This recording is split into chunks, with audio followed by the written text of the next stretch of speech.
So let's start with this chap, Edward III.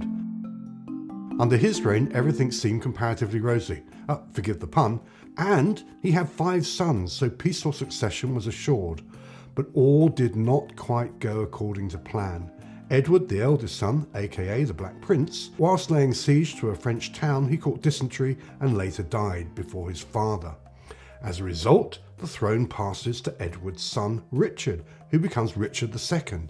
He was just a babe in arms at the time, well, 10 actually.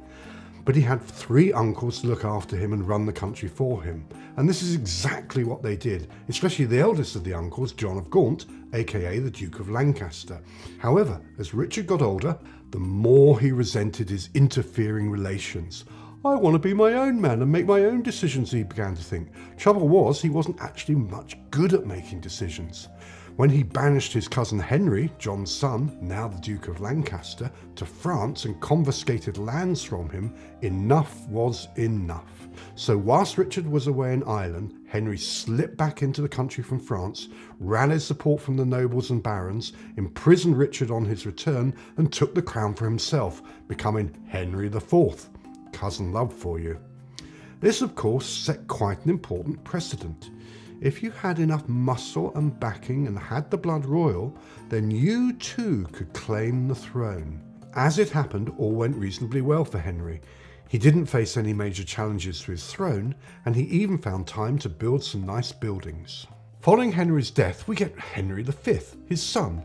He perfected the old trick of distracting attention at home while bashing the French some more. Once more until the breach, dear friends, once more, Agincourt and all that. So he survived and the throne passed to his son, another Henry VI. Oh dear, not cut from quite the same cloth as his father. Not only did he have a disastrous campaign in France, which his father had arranged for him to inherit as king of France, but he was subject to frequent bouts of melancholy, often taking to his bed for weeks at a time.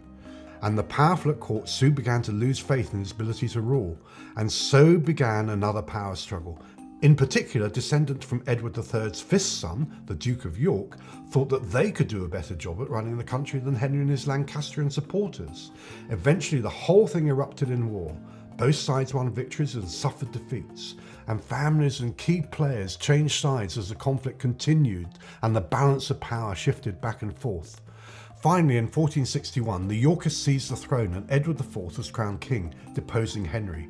All seemed settled until some 10 years later, when a group of powerful nobles got fed up with Edward. So they switched sides, put Henry back on the throne, and Edward fled abroad. But then Henry became incapacitated again.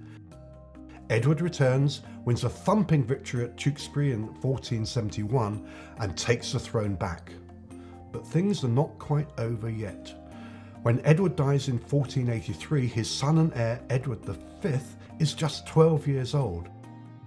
And before he can be crowned by his mother and her supporters, his uncle, Richard, Duke of Gloucester, places him and his brother, the princes, in the Tower of London for their own protection. The young Edward, as we shall see later, is then discredited, and the crown passes to his uncle, who becomes Richard III. But Richard cannot hold on to power. A number of his key supporters switch sides and join a swelling tide of support for Henry Tudor, the new Lancastrian favourite, being related to the House of Lancaster via his mother, Margaret Beaufort. Henry lands in Wales from France, raises an army and marches to challenge Richard. They clash at the Battle of Bosworth. Richard is killed, Henry is crowned king, and the War of the Roses is finally at an end, with Henry marrying Edward IV's daughter, Elizabeth York, and the Tudor dynasty is founded. Simple, isn't it?